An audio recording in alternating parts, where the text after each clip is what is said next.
What is up, everybody? Welcome in episode 19, Cougar Digest podcast. It has been a little while and a busy little while since we have got back on here and talked. Joined as always, Kevin and Gatlin. How are you gentlemen doing tonight? Hey, Rob. Doing great. Hey, Rob. Doing good. It's been too long.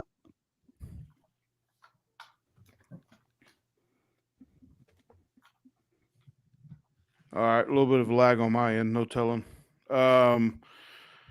So it's been a busy since last we've been on, so to speak. Yeah, we came on Saturday, the Saturday night before it all kind of became official with Willie Fritz. Talk a little bit about the situation, how it could play out, and how it was going to play out with the staff. Man, it's been busy since then. They've started to piece together a staff more and more, especially even today. There's been little parts of it starting to seep out through the media and sources and stuff like that. So, if through the first 2 weeks he's been on, I know you guys have been watching as well as I have, guys. Kevin, how about we start off with you? What do you think about just what you've seen from afar in the first couple of weeks? Well, I knew that we had a very short window to start getting a class put together, but you got to realize that I'm sure that Coach Fritz probably already had a lot of players in mind that he wanted to extend offers to, probably players that maybe weren't willing to go to Tulane, but maybe willing to go to Houston. It's I'm just trying to give him time to get everything set up. I know that this class is going to be probably heavy transfer portal, probably heavy, junior college transfers coming in. I'm just looking to see what he's going to get put together and just see how we're going to complete this coaching staff in the next few weeks here. I mean, you would think that we might be waiting for some coaches, after bowl season. I'm not really too sure. Rob, you probably have more intel on that than I do. Just give him some time. Be patient. That's just what's in my head right now. Yeah. What about you, Gavin? I think for me, it's been about as positive as you could expect, right? Certainly, he's created some excitement right around the program, which has been great. I feel like people are definitely just in a little bit more of a positive headspace. When you kind of look at what's actually broken out so far, I think from a coaching staff perspective, I like most of the moves. I think not getting Slade Nagel probably ended up being a huge win for us, honestly. I get, again, we kind of talked about this on the board, wanting to bring your guys and all that, but I like who we ended up with there. So I think that's a great move. On the recruiting side of things, it's fine, right? A lot of developmental players being signed, this period so far, guys that, are certainly not going to be expected to come in and play right away, but add some quality depth and, maybe some guys who, with the right coaching and development could turn into something. And I think that's kind of something from an expectations perspective that we might have to kind of change our mindset on a little bit in general, right? Is you look at Tulane, certainly they won their fair share of recruiting battles, but I mean, the way they cut their teeth was on signing these guys that, not a lot of people wanted and developing them into all conference caliber players, right? And, I think at least for a couple of years here, we're probably going to have to be that kind of school, until we get things rolling in the right direction. So from that perspective, I think it's about what I've expected, but we'll see. To Kevin's point, it's only been a few weeks, right? So, that's all been positive. True. No, it's true. 2 weeks. Hasn't been a lot of time. It's been 2 weeks Yeah, exactly. 2 weeks exactly.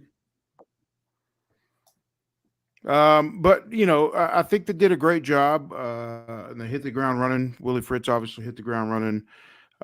Did a lot of stuff, recruiting even before as he was getting those pieces around him.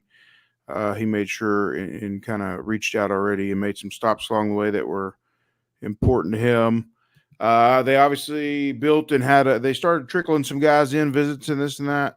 But this weekend, of course, was the big weekend.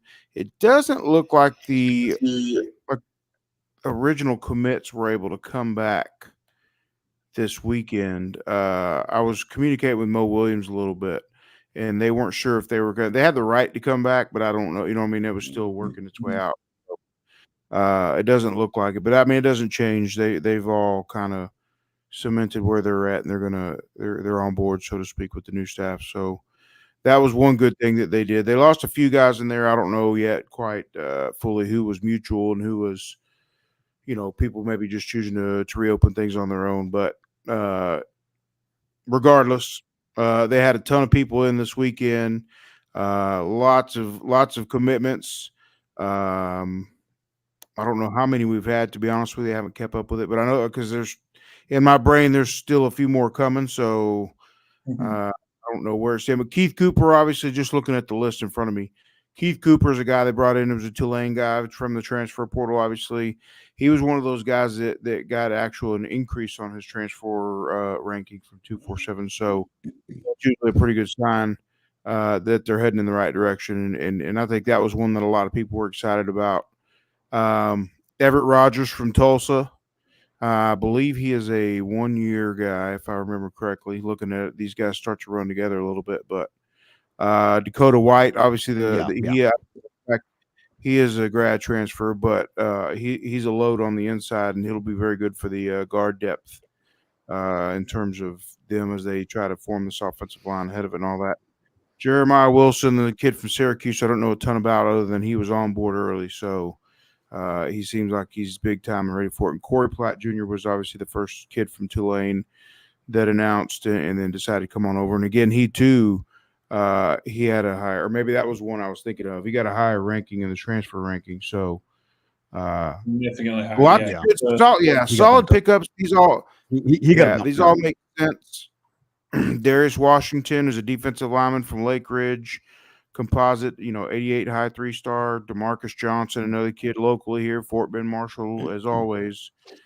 He's an interesting one. He's ranked pretty high, 6'7", 250. So the length there makes you wonder exactly how they want to use him or whatever. It's always interesting to see. Usually you would think outside, but with Brian earlier, you had not Peyton Turner, but the one that was after him that went to Tampa Bay is a longer tackle that he had on the inside, so to speak. Or that actually was Peyton Turner as well at times. So you would think always out. Yeah, what were you about to say? No, I was just I tried to watch, and I mean, granted, these are highlight tapes, and obviously especially when talking about D-line, the mad scientist is going to do what he's going to do. So, Right. all of this is just, kind of notes. But Darius Washington, he's actually a little small. He's 6'5", at least listed on 247. Okay, so maybe the 6'7" is a little bit Is 6'7" exaggerated. is DeMarcus Johnson. Yeah, The DeMarcus Johnson. yeah. Yeah. So Darius Yeah, Washington. yeah. I believe Darius Washington plays a little bit more like a traditional pass rusher, kind of outside, 7-9 technique kind of thing. Right. And now DeMarcus Johnson, though, they lined him up kind of everywhere. A little bit of 3 technique, mostly 5 technique. Kind of inside and outside the tackle. Kind of interior pass rush, though. He did do a little bit of lining up, kind of as an edge rusher, but he, I think, it fits kind of more hand and ground, right? Or Logan Hall kind of role, long, tall, interior pass rusher in that 3 to 5 technique range. Yeah, and it's important to note too that just because Brian Early's back, that doesn't mean defensively. I don't know how much people have looked at the new guy or whatever, the guy he brought with him, Wood. I want to say I saw myself, and I want to say someone talked too on the board that they lined up mostly in a 4-man front. So yeah, so I haven't, and again, I haven't gotten to watch as much film as I'd like yet, but my understanding is you're right. Technically, it looks like a 4-2-5. They have 3 down linemen though, and then they have a stand-up edge rusher. Yeah, that they can kind of flip flop to either side. You can turn that into a linebacker. Bump it into a 3-3-5. So or two edges and 2 tackles type. Right. It's got a lot of multifunctional. It's a very flexible defense. So technically speaking, it is a 3-3-5, but how it actually manifests itself is essentially a 4-2-5. So there probably is some room on the roster for more traditional hand in the ground defensive ends on one end, as also having edge guys standing up on the other type deal. More of a mixture. Yeah. So I got you. I think they'll probably have, it'll look like a 3-man front with those 3 guys who are down. You may have a guy head up or kind of shaded on the center, 2 guys lined up inside the, one more of like a outside shade of the guard, one outside of the tackle, and then the side with the shade of the guard, you bring that edge rusher, so it kind of gives you that 4-man look. But technically it is a 3-man front that he runs mostly. Sorry, I was on the other page and just came back to read everybody with the elephant in the room wanting to know about the DJ Lagway situation. It's on everybody's brain at the moment. I'll be honest with you, it's obviously been a conversation that's been going on. I don't think anybody's going to leak that ahead of time. You know what I mean? It's going to be one of those deals. This kid's going to want his moment if he does flip and stay home type thing, or whatever the situation might be. Everyone notices the obvious part. Sean Bell and his dad, like Gatlin mentioned and confirmed on the board, they played together at Baylor.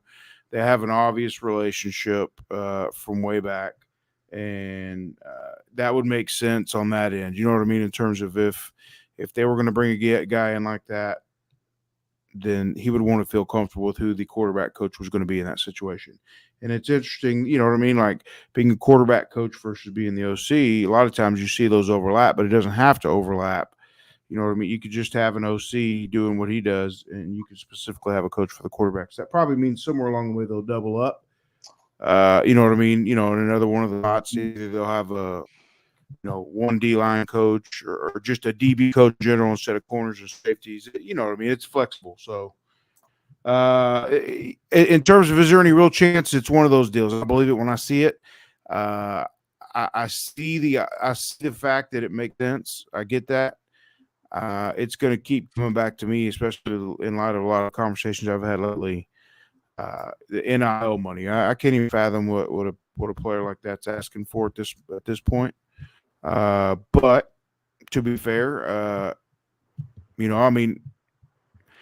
you get a shot at a guy like that, you're going to want to take a chance. Maybe, there's probably donors that might be willing to step up in a situation like that and take hold of that. You know what I mean? So I'm not saying it's not possible. It's just one of those I mean, let's not play around. The kid would be the highest rated recruit in the history of the Cougars. So it's not like, oh, can we flip this guy from an in-state school? I mean, this would be massive, and it would be huge for Fritz getting out of the gate. It would be huge for the Cougar fan base and everything. I mean, we're talking about probably news of this year's early signing period if that were to happen. So I don't want to pump too much excitement into it.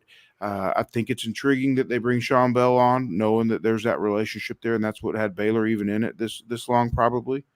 But it still feels like it's a big fish to get on board, so to speak. You know what I mean? It's one thing to get him nibbling on the bait, but to actually get him on board, we'll see. I think it would be great. I think it would be. I mean, let's not kid ourselves. Picking up a player like that is a guy that comes in and potentially competes right away. I mean, he's really good, and I know it's difficult for freshmen to step in, but him coming in at the mid-year break, him being as talented and as good as he is. He deserves. He's the type of guy that deserves to come in as a freshman and compete wherever he lands at, Florida, Houston, Baylor, whatever. So, if it happens, man, it'd be a good thing. I mean, I'll say it ahead of time. If it were to happen, it would just be immense for Willie Fritz to get out of the gate with landing and flipping a kid like that and keeping him home. And I think it would be a shot in the arm for recruiting across the board. You know, receivers are going to want to play with a quarterback like that. Linemen are going to want to be a part of that, which is something that we'll probably touch on shortly. They're going to have to continue to fight and get some better linemen in here on the offensive side. So, as far as my take on that elephant in the room, that's where I stand on it. I see why people think it's a possibility, even more so today after the Sean Bell rumors, but I'll believe it when I see it. Yeah, I mean, certainly we're talking about not, probable, but possible, right? At this More point, possible today than yesterday. Yeah, and I mean, to your point, Rob, it's definitely a believe it when you see it kind of situation. No offense. I mean, this is a huge guy here. No, for sure. I mean, and that's the thing, right? Is to your point also, though, you say, well, hey, we haven't heard any, rumors that it's actually, interested or whatever. I mean, right there, I saw a report today. Hey, his trip this weekend went great. He said, I'm locked in, right? But to your point, Rob, I mean, would you really say anything else? No, exactly. He wouldn't say it because he's not going to want the fallout of it and all that. Exactly. Because until you do decide to make that flip, you don't want other players jumping ship, right? I mean, it's been on record. He's done a ton of recruiting for this class for Florida. What if you're, on the fence and then all of a sudden these other guys start getting flipped and you decide you want to stay? Now you just lost, 3 guys that you recruited to come with you. So I think, they're certainly saying all the right things on all fronts, but I just, most often when there's smoke, there tends to be fire. Right. So I would say if he's going to flip now at this point, I would say Houston would probably be the front runner in terms of if he were to flip. Yeah. And like you said, too, I think we touched on this while we were talking before, Gatlin, that this might even be just an important relationship to be building if he does land at Florida. And, Billy Napier, we'll see where that goes with him next year. But, if DJ Lagway were to hit the portal next year, then, maybe this is already that relationship you built. And this helps you then just as much as it does trying to get him now. That's a lot of what I've heard, honestly, is that like the most likely situation is, hey, you build this relationship now. We all know the expectations are sky high for Napier this year. He really needs to honestly probably, compete for an SEC championship right this year to maintain his job or at least be a game out of it or something. And be competing late, right? Yeah. And if not, he's probably gone. And from my understanding, I mean, a lot of what DJ liked about Florida was Napier. So, it would make a ton of sense that he might be in the portal a year from now, should things not bounce that way. And, those certainly won't be the guy who has the relationship. Yeah. Nope. That's important. So running down, I guess we kind of wanted to run down coaching staff wise, what's out there, what's on. I mean, obviously we know Willie Fritz, and I believe they've announced Wood, and they announced Wes Fritz joining as a player personnel guy or whatever. So other than that, today though, most of the national guys that generally tend to put these things out. The Sean Bell news that we've been talking about got out for quarterback coaches. His brother Brian Bell as an analyst. Kevin Barbay was the guy, I guess, that was brought up as the OC, the Mississippi State guy. And I saw a question really up at the top about the Mississippi State situation. And I'll just give my opinion on it in terms of that. I think he stepped into a situation that was just awkward and weird, and someone had to be the guy to come in the year after Coach Leach had passed. And, God only knows how that fit what he wanted to do or not. But I think that was more of just a Band-Aid to hold until they got the longer choice, just because of the timing of all of that, the way it went down. So I wouldn't necessarily hold that against him per se, not to mention, I mean, you went from App State or whatever it was before that to the SEC. I mean, you jumped in the deep end all of a sudden. And so I would take that as a one-off. I wouldn't take that to be the gospel just yet, just that 1 year from Mississippi State. So in terms of that, the success he had before then, it seems like he's been a pretty good. He's had success along a lot of the spots along the way, and of course, everybody remembers the stuff that App State's done over the years, including when his tenure was there. They've always been that sneaky one to sneak up and get you. So that to me, that's a good sign of a culture team. Just in terms of a team that's not afraid of anybody, to go up and fight against anybody at any point. That's the type of culture you love and you want to see. Yeah, when I look at the Kevin Barbay stuff, I haven't watched really any film on anything. Just kind of trying to comb through some stats and how his teams have ranked. And you're right. I tend to be on the side of everyone else. Hey, throw out the Mississippi State year. As the OC at Central Michigan and Appalachian State, did a really good job. I mean that was the Appalachian State team that beat A&M last year. Right. And when you watch that offense, I mean, that wasn't a fluky win when we watched. I mean, they were running it down A&M's throat. Yep. And so that's the kind of thing where you say, okay, well, if he can, replicate that here, that kind of run game, that'd be fantastic. And I think from that perspective, it probably fits a lot of what Houston wants to be under Willie Fritz. Makes sense for all of those reasons.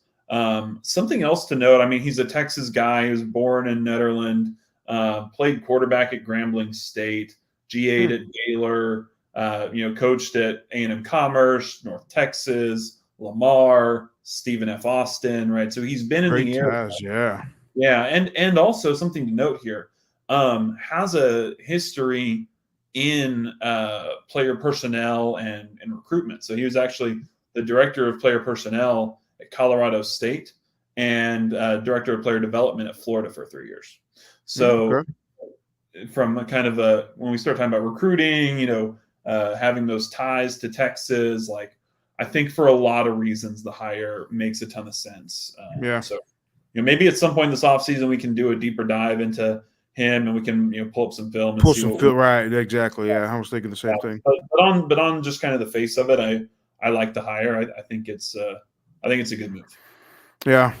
As far as Apollo, the question there about Brian Early and reversing, that's going to be one. I told the guys before on there, if I'm going to be Debbie Downer about this process so far, it's going to just be probably that. I hope they're more successful getting some more offensive tackles, and there's still time for that. But more importantly, I just the way the Brian Early situation played out, I think it's gonna end up probably costing them Chidozie, and we'll see on Jamari. I know he's really tied to Brian Early, and I said this the last time we were on. I said, don't let these guys even get in the portal and take these trips and see the money these other schools are offering. So I think Chidozie's a gonzo. I do. I really feel like everything's pointing towards that direction. I'll let him be the one to announce that formally whenever he chooses. But I would say right now, if I had to pick, he's gone. We'll see on Jamari, just for the sense that, I mean, you let him in the portal. And then, I mean, I don't know all the details on how that played out. Per se behind the scenes, that I know that it had to change stream, and the fact that maybe they wised up or whatever and went back. I thought Brian Early did a good job when he was here as far as player development, player, all the stuff he's done. We noted it in the last broadcast we had. So I think it cost you Dot, and I think it's unfortunate if it did. Just know, guys, I mean, the college football world, even though we think it's the Wild West now, there's players that aren't even in the portal that are hearing from other schools and stuff that I hear. I mean, it is what it is. I know it sounds bad. And I don't want to, again, be the Debbie Downer of the podcast, but if teams want these guys, they can get to them. So allowing them to get in the portal, I feel like was a mistake. But it is what it is. Hopefully, you can hold on to Jamari. I think he's got the higher, probably pro upside than Dot. Not that Dot's any less. He's definitely a phenomenal and impactful player at this level. I don't know how it projects past that, but yeah, that's kind of my take on that. I think you lose Dot. I think you're going to keep Caldwell. Maybe we'll see. That one's the iffy. But I want to say I did see Justin Benton's coming back probably, and I think it helps you on a couple other guys that were considering maybe getting in the portal still after Early left. Yeah. I mean, I think the good news, just kind of thinking it out, obviously, Jamari Caldwell, right? To your point, he's a guy we already know had been illegally contacted by other exactly schools and knew what money was out there to be had. And now maybe it's a different thing whenever you're actually staring down a check, right? And certainly, the sales pitch starts kicking in a little harder, but I would think on the surface that does give us a better chance to retain him. Just the fact that he already kind of knew what his market value was. True. Just to wrap up on to the coaching stuff, there was another report out that I don't think is quite firmed up yet. Or we talked about Derek Sherman from Tulane as the wide receiver coach. I don't know if that's been confirmed yet. That was one of the reports. I haven't seen it confirmed anywhere, but I have seen that floated out. And real quick, I just kind of run down these. I have them all jotted out for us so we can see where the gaps still are as well. So on the offense, Kevin Barbay, OC, Sean Bell, quarterbacks, Derek Sherman, wide receivers. That leaves gaps, potentially at running backs and tight ends. Maybe I'm sure Kevin Barbay would take one of those positions. So you're probably looking for realistically one more position coach there. And then on the defense, obviously, Brian Early gets retained.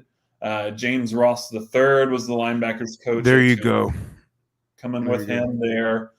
Josh Christian Young is the defensive backs coach coming with him from Tulane.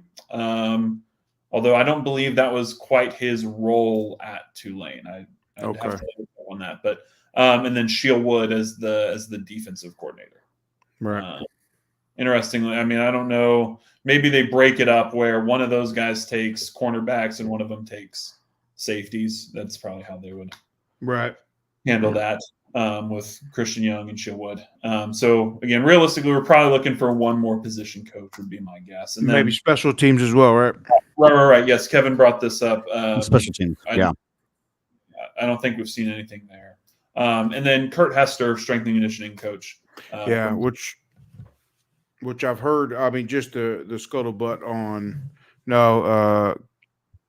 grand story time. Meekins is confirmed. I confirm Meekins is gone. Sorry, I'm just reading the questions here. Quarterback wise, I think I said it last time. I think they need to find somebody that's either gonna push Donovan further or pass Donovan, push or pass, one of those two. Donovan's going to have to improve some more, and I'm not saying. I mean, I don't know whether or not that's a further. There's another further level he can get to or not. I mean, I'm not into it enough to know that. But I would say, in quarterback wise, I don't know if they have it on the roster. But I've not heard anything interesting enough too. When I was going through some of the player stuff and looking at Platt from Tulane. We don't show him in the portal. Do you guys know if he's ever technically actually? I mean, he graduated, so he said, see what I'm saying? I remember he was graduating and said, I got 1 year left. I want to go prove myself at a higher level. But that was before Fritz came here. Everyone assumed he was going to follow and all that stuff. But I mean, we don't have him listed in the portal. But I don't know if that's more so because, you know what I mean? Like, because it's just assumed he's leaving, or they're going to wait until he does. Corey, I mean, he's on U of H's 24/7 commitment board. No, not the linebacker or whatever. Not Platt. I'm talking the quarterback. No, Pratt. the quarterback. Oh, I'm sorry. I misunderstood. Sorry, I read that wrong. Right. No. Yes, on Pratt, he is not officially in the portal. But you would have to think Houston, if they have room for him, or if they're going to pick one here, that he would So- be a so I high think- choice. He might still go You pro, would from my think. understanding. From my understanding, he wanted to play in the bowl game, which is why he's not in the portal yet. Okay. And Okay. my guess would be it's probably one of those announcements where it's like, hey, I'm gonna, declare for the draft and enter the portal. And he'll probably kind of get some feedback from agents and see what his stock would be like. And if it's not what he likes, then he may come back for another year, and maybe he runs it back with us, maybe he goes somewhere else. But I would be shocked if he stays at Tulane. Okay. Yeah, no, exactly. I feel like he's going to leave. And, like you said, maybe that's probably the smartest point for him, to just declare and enter the portal and see what best works out for him. If he gets a high enough grade, then great. If not, then he'll pick where he wants to be. And I would think Houston, if they're willing to take him, or in the market for another quarterback, that Fritz would trust him. I would also like to see them, maybe they're putting out feelers on Kai Horton. He was right. And that's another guy that I too, remember. Yeah, during his recruiting process, I remember the fans were just begging Houston to be the first to offer him when he was still in high school. Remember, he had such success and all that, and everyone was worried and scared about pulling him. Remember, even Gabe Brooks on the side at the time, who's a Carthage guy and all that. Like, he was really wanting, like, why Houston should get on this kid when they can, and this and that. And it was weird that it came to be. That's interesting too. Yeah, I see that you said that. Just posted Pratt skipping the bowl game and going pro. It would make sense. You know what I mean? I guess. He had that pro option, and he was debating, and maybe he's got some feedback early that says he's good. So I don't know technically how deep this. I mean, you got some at the high end, but I'm trying to think how deep the quarterback class is coming out. Maybe this is a good spot for him this year. Well, it's expected to be a loaded class. I mean, that's why a lot of guys aren't going pro this year. That played into Manning's decision at Texas, I believe, right? Just how deep the class already was, maybe. Yeah, I mean, it's expected to be a pretty soon. And Well, he can't leave anyway. Yeah, I was talking about Ewers. I know what you meant. I don't see any news that Pratt has entered or declared for the draft yet, unless it just broke. Yeah, it might have just hit or whatever. Okay. But either way, I can't find anything on it either. On. Yeah. Okay. But regardless, Kai Horton, I mean, Coug fans will remember he was actually the guy who ended up playing against us last year in that heartbreaking. Yeah, exactly. Loss. And they wanted him so bad. Cougar fans really want him. That was the year they went out and got Maddox Kopp, and they chose to go that way instead of. I remember they just really there were a lot of fans on the board really wanting, because he tore it up at Carthage. Obviously, I mean, he was really good, and Carthage is Carthage. So had all the measurables too, 6'4". Yeah. So that's another interesting name to just long term. It's he's probably at least got a couple of years left. Yeah, he was class of 2021, so he probably has 2 more years, maybe another one with 2 more years. He's after COVID. Yeah. But he'd be a name to watch as well, already in the portal. Again, perhaps he wants to come back to Texas and familiar with the staff and whatnot. True. So the only place that has mentioned Pratt not foregoing the bowl game going pro is on 3. That's the only place that I could find anything on that. And that was like 4 days ago. Okay. So, yeah, I mean, I would be shocked. For what it's worth, I suppose. I would be shocked if he skips it this late. I mean, announcing that would really be devastating to. Yeah. I did see today too, like there's a Florida State running back that announced he wasn't going to play in their bowl game, in the semifinal game, and was declaring pro. And I was like, man, really? Like, I see these guys skipping some of these minor bowls, but skipping a chance to play for the national championship. Well, Florida State didn't get in. Remember, they're Florida State. Oh, that's right. That's me thinking that the committee got it right. My bad. Yeah, that's right. Because I remember reading it, thinking, "Dang, dude, like you're not playing." Yeah, thanks. Thank all of the one Florida State fan that happens to be on here right now is like, "Thanks for rubbing salt in the wound, Rob." That's right. Oh, just kidding, Florida State. You still got screwed. Never mind. My bad. You still got screwed. But also, hey, that I want to make sure you talked about too. I know that's a lot about that, and we'll continue to follow the recruiting stuff. Like I said earlier, there's been a lot of commits. I think there's more coming. But also, I want to make sure and give a little bit of time too. Matt Z from 247 posted it. Okay, because we were actually mentioning, we were talking about Matt Z. He's been all over this coaching stuff earlier. So interesting. Yeah, it literally as that one's playing out. So be it. We'll check it out and see. But I wanted to make sure we found some time to talk too about the basketball game. Obviously, the A&M game. What a game that was!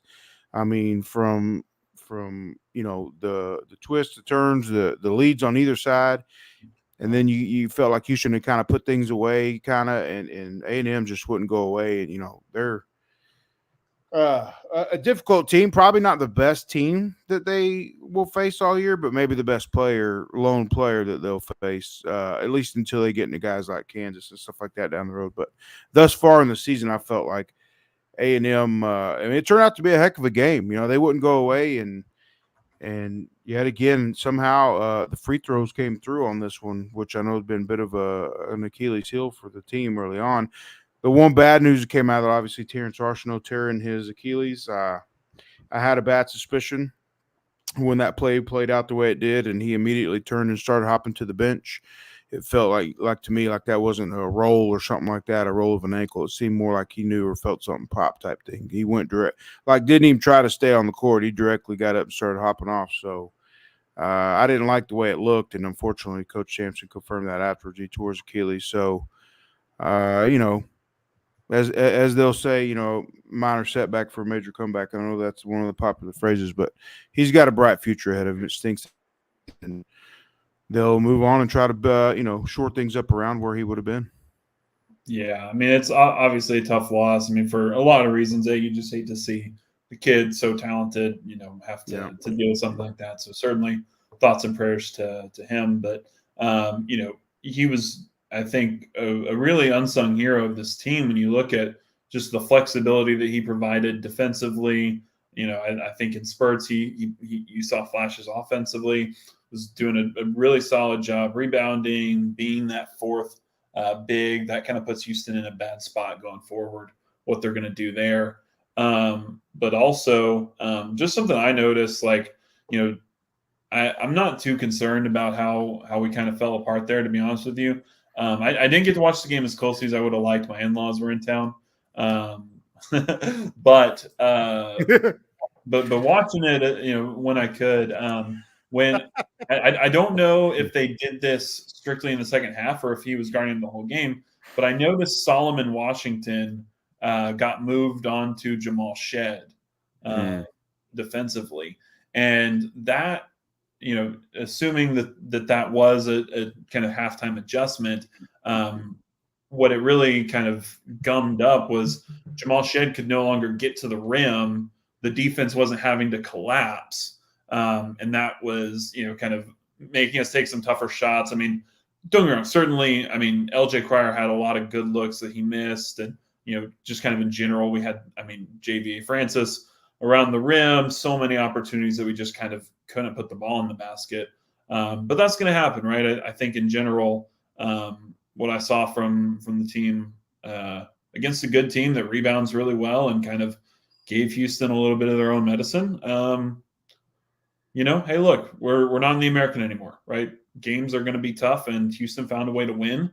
And Emmanuel Sharp hit a big shot in a big time moment, and that's really great to see, right? Yeah, man, he's such a back and forth guy. There's people I feel the name of Emmanuel Sharp was both called in vain and in celebration as well yesterday at different times. He's got that kind of wonky shot that he shoots. It doesn't always look comfortable, but he still makes a lot of them. And yeah, you know what I mean? I know fans early on, he had missed a couple, and I know guys on the board were getting on it a bit. And then in the end, he kind of ended up being the guy that got it done at the end. I'll give Emmanuel Sharp a little bit of praise here for a moment. I just seen such consistent development from him. I think that's one of the things that's most encouraging. He's still getting way better. Yeah. Yeah. And obviously, he's still, I feel like we're, trying to kind of get back and now progress forward from where he was after that injury. But the development from last year, there were so many times where he would, teams were closing out hard on him, and he would try to get to the rim and just could not finish. And that's something that can take a huge step forward. His ability when he gets into the lane to try and finish some of these. Rob, are you okay? You gonna die on us? I'm trying to kill. But Huh. Meet his that dump button. ability has really improved, and I just think the rest of this year, even into next year, I think Sharp is going to just continue to get better, and I think the sky's the limit for that guy. Rob or What about Kevin, you have any thoughts or notes you jotted down from the game? Before I watched the game yesterday, what I really wanted to take a look at, because I knew that we needed our front court in a big way in the game, because like you were saying, A&M is a physical team. They rebound very well. I think they were averaging 20 offensive rebounds a game. They shoot a lot of free throws. They get to the foul line. It wasn't fun watching the second half, offensively yesterday. You blow a 21-point lead like that. It doesn't give you a good feeling. You got to be happy with the win, but there's still, things that this team has to work on. We're honestly, guys, we're only 2 games away from conference play. So we're getting there. It's sneaking up on us pretty quickly. So we're gonna have some losses. But I at least want us to look good if we do happen to lose. But you just got to keep fighting. You just got to keep working on the things that are gonna make you successful. But yesterday, I just wanted to see how our bigs were gonna play, and sucks to see about Arsenault. But we lost a couple of guys a couple of years back, and it's just next man up, and that's the way that this team is. So I don't have any doubt that we're going to pick up the slack from Arsenault. But you got to find new ways to score against teams, and yesterday we were just having too much trouble with it. I was worried. Yeah, felt like it was a good test for the spot, like you said, with conference coming up. Scrappy teams got some talent. I mean, they're not ranked, but they've obviously beat some people along the way, and they've been on a hot streak lately. So yeah, I mean, well, right, and they were it actually became a better matchup the closer it got to the game than what maybe it looked like early on.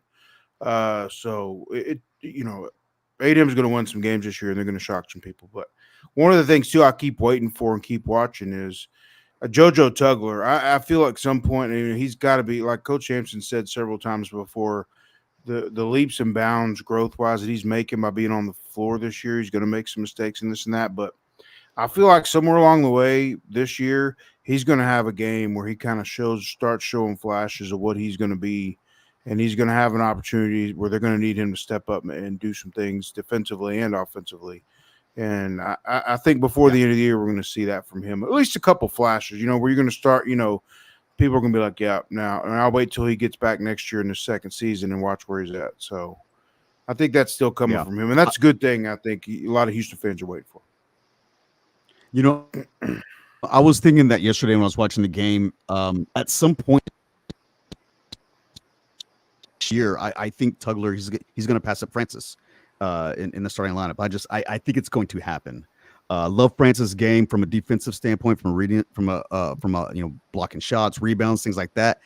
But you just don't get the offense in it. And Tugler's offense is still working on, but the guy's just so active and he's just so balanced everywhere. I just think eventually he might pass up Francis this year and might get that starting spot ahead of him. But that's just something that I'm just seeing. It may not play out that way, but I wouldn't be surprised if it does happen.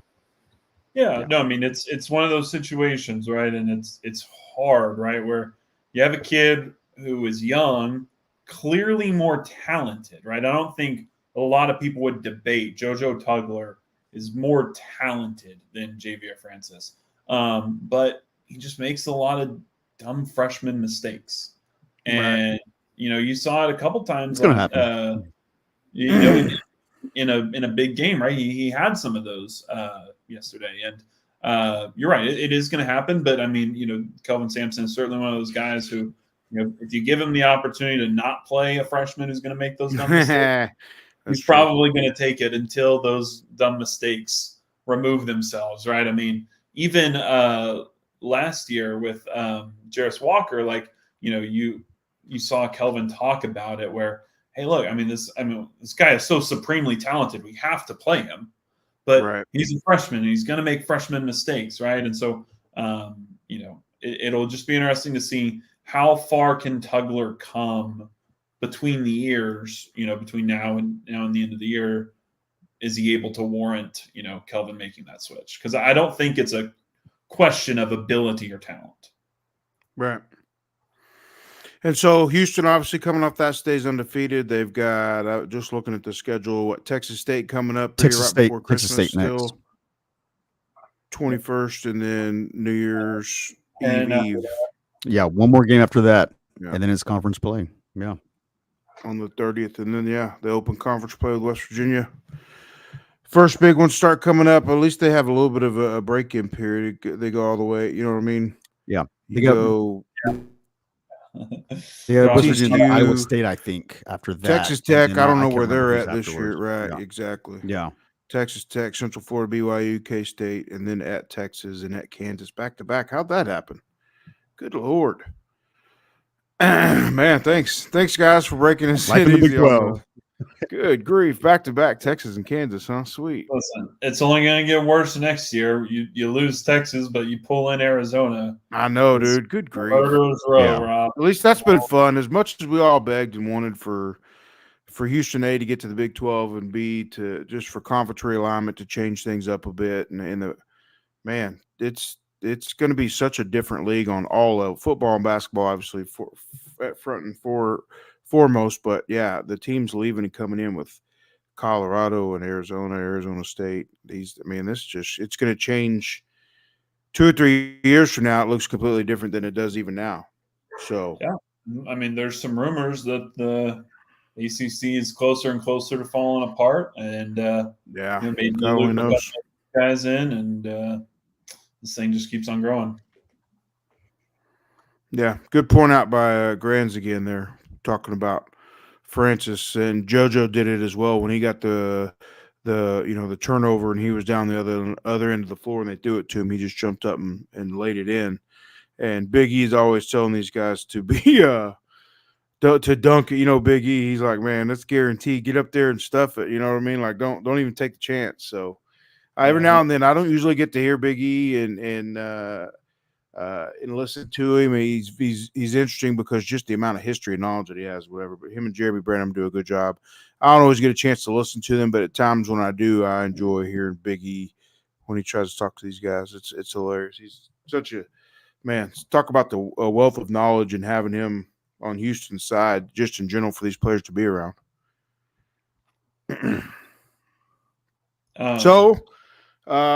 Anything else that anybody wanted to touch on while we're on here? I know we've been on about 50 minutes. We're getting close to an hour. So I know still a lot of stuff's developing and all that with recruiting. We're going to keep track of it on the board as well. Shout out. I know he's not on here. He's back home right now, so I didn't holler at Blake tonight, but Blake's been doing an excellent job as well. I know, Gatlin, you pointed out he does a good job over on Instagram with what he's doing over there. And he started to mix in more Twitter stuff. And he's done a great job of kind of connecting with some of these guys and getting involved in making the edits and stuff for their social media accounts. So he's kind of, done what I think is a good job to do early on in terms of just building these relationships with these players. And, that'll pay off for him down the road.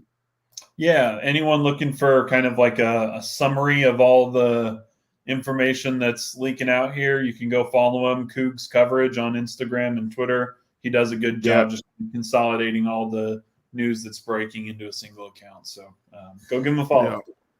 For sure. And then obviously for us, stick to the website, Cougar Digest. I know they do still have a lot of different sales running different times, but at the moment I believe they have you can get in and get an annual membership for 50% off type deal. So if that's something you've been seeing the stuff or you enjoy what we're talking about and want to come see some more, definitely I'd say take advantage of that. Like, subscribe, all that stuff to YouTube as we continue to try to do this moving forward. Anything else anybody feels like we should be mentioning or anything like that before we wrap it up for this episode? One more guy just on the football side we didn't get to. I know, Rob, you mentioned, kind of the one area that they've really kind of struck out so far in this portal, being tackles, right? That they had a bunch of guys that they really wanted in on visits the last 2 weekends and they didn't hit. But I think a guy that kind of has gone under the radar a little bit is Dakota White. Right. He's listed as an interior offensive lineman on 24/7 Sports, and I think on the rest of them as well. But he played tackle at Louisiana Tech for all 4 years. He Okay. was Yeah. Right. yeah, so he's a 2020 all Conference USA, all freshman team. He was honorable mention all Conference USA in 2022, and I'm sure he'll probably be all conference on one of those teams this year. So he's a guy who's been incredibly productive at the Group of 5 level. Obviously a huge step up in terms of who they're playing. But he's a guy who I want to say he's given up like 2 sacks his whole career or something like that. I don't have the stats in front of me, but I think I saw something like that, and it just really kind of jarred me. It's pretty good, actually. Yeah, and so again, I'll have to try and go back and watch a little bit of film on him. But from what I've seen so far, looks like a really nice pickup that I don't think enough people are talking about. So that Right, at least, and I do. No, I did too. The tackle they picked up from Georgia Military. It's one of those guys that's probably not going to make a big splash when you pick him up. I'll have to research better, talk to some people, and talk to him about what the exact history is. But he's only at Georgia Military for a year. He was a full qualifier, so whatever was going on there, he's one of those guys that's got a frame, though. And you talk about the staff needing to build current and future. They still need to go out and figure out what's going on the offensive line now. Mhm. But in terms of guys you see as somebody that could be a diamond in the rough to develop long term, who's not going to get stole away next year by somebody in his ear trying to give him some money, that's the guy you want to keep an eye on. I don't know a ton about him yet, but I mean, just on paper, he sounds like he has a great frame. We didn't even have a page for him, so I'm going to have to fix that as well tonight to get him in there, as well as the linebacker for ULM. Neither one of those had a page, and I just want to double check on the back end with the IT people on how I'm supposed to go about. I know how to add high school players, but I don't want to screw something up in the system by adding a college player to the wrong. Yeah. Give me a chance to mess it up, and I promise you I will. And some, I mean, Rob, you made a great point there. Again, we do have to figure out kind of what are we going to do immediately, especially for those tackle spots. I think Dakota White is probably one of them, seeing as he's a grad transfer. He's at least going to come in and compete for one of those tackle spots with 1 year left. But, the guys that they are signing out of high school, at least right now, Raekwon Bell and Ronell Snacks McClain, I mean, both of those guys are, I think, home run signees. Again, not someone that you expect to come in and play, day one or anything like that, but especially Raekwon Bell. I mean, ton of upside potential and really talented, fits, I think, scheme wise what Nagavi and from what I've seen of Barbe, what they want to do. So those are 2 guys that I'm really high on as well. And one more thing I wanted to point out about DeMarcus Johnson. This was the D lineman out of Fort Bend Marshall. Both of these guys, actually, that we talked about, Darius Washington and DeMarcus Johnson, new to football. Yeah. That's a good point. Yeah. So both of them are new to football. Darius Washington, when I watched him on tape, a lot more developed in terms of technique-wise. He played gaps really well. He's kind of limited in terms of the pass rushing moves that he has, but what he knows, he does pretty well. Sure. The other guy, DeMarcus Johnson, raw. He is 6'7", 250, and every inch of it. But man, you watch him come out of his stance, he stands straight up. And it'd be interesting to see what they do with him, like a guy like Early, what he can do with him long term, Yeah. And again, you watch him, his first step, his lateral quickness, his kind of twitchiness, the way he fights with his hands, really impressive for just a raw guy who's been playing basketball for the last 3 years. Exactly. You give him a couple years with Brian Early, I think he has all of the natural tools to be a Power 5, defensive end. It's just going to take him a couple years to learn some of the technique things. I don't see anything from like a physical limitations perspective. Like some guys, they stand straight up because they have tight hips or, ankles or something like that. He looks very fluid. Again, having played basketball, you would think he's just new. somewhat flexible. Yeah. So All of that's really positive. I think he's the guy, again, who's kind of flying under the radar. 24/7 seems to be pretty high on him, giving him an 88. But Yeah, I saw that. yeah, but I think he's a great addition. Yeah, and it's important too. You got to build for the future as well as the current. So I think those are great additions. Clear talent that you hope you have the coaching staff that can develop them. Touching just real quick on a couple of last questions that popped up. Have not talked or discussed the Demond Demas interest. It is what it is. We all know the talent that lies with that young man. That's never been any part of the question, and that'll just come down to the coaching staff, probably Willie Fritz and whoever, sitting down and determining whether or not that's, you know what I mean? Someone's going to give that young man a chance. He's just uber talented, and so he probably deserves a chance somewhere. It's just going to depend on the staff. That would be their call in terms of, do they want to bring him in and see how it works out as far as team chemistry with him. So it's worth noting that he's interested in staying home. I know he's expressed that on social media. And again, talent-wise, he's a tremendous talent. So we'll keep an eye on that type thing. I'm sure he'll be glad to tell everybody where he ends and up deciding and all that. So and then the last one, talking about just walking through what's returning on the offensive line. Really, you got Pancake in the middle at center. You got Caden Bowie coming back, who they played some at tackle. I guess we'll find out where he ends up, whether he be tackle or guard long term. But I want to say they played him some when he got in this year at tackle, at right tackle. Mm-hmm. In terms of coming back, who else is on there? I mean, essentially, Tank Jenkins. Tank Jenkins, if he gets his waiver. And then Peyton Dunn played a little bit this year. He would be the guy. Although interestingly, they played him at right guard this year behind Tank. Obviously, with the exit from Tyler Johnson, you'd expect one of them to slide over. Tank has played left guard though, so if for some reason Peyton feels more comfortable at right guard, you could conceivably slide Tank back over to left guard. So, and again, Carson Jones is still right. I believe Carson Jones. He didn't hit the portal. Is still there. They've got some guys for sure. Yeah, I know they were looking. The number that I heard when the new staff hit the ground was 8 offensive linemen they were looking to bring in. So, I mean, that's a huge number, and they lost a lot. So, I know it's a big number. But, yeah, in terms of what's coming back, that's why I have my concerns that I share in terms of offensive line. They got some ground to make up still, specifically the offensive tackle position. I think with what they have now, they could probably figure it out and need to build some depth behind it at guard and on the interior. But my short-term concern for them is who's playing tackle for you next year on both sides. No, we do a couple names also to throw out. Okay, I know you're about to, yeah. Sorry, no, I was going to say Jalen Garth, still a developmental guy, only a sophomore kind of classification-wise. Still has 2 more years. David, the kid from and David Ndukwe, he was a guy they really liked out of Western Kentucky. He played some left tackle, didn't he, this year in a spot or two? They put him in. Yeah, okay. And then some other names that have kind of been on the roster for a little bit. Tevin Shaw out of Manville. Young developing guy, right?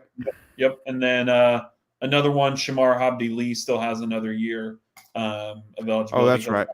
Push for one of those tackles. Yeah, and he's right. He'll be in there competing. He was the guy that came in and played right tackle in the final game, and then had a lot of spot play as well in there down the stretch. Yeah. So, I mean, between all of that, you've got some guys who've been on the roster now. You bring in a couple guys through the transfer portal to compete and kind of see who rises up. Again, is it going to be a top 5 in the Big 12 offensive line? No, probably not.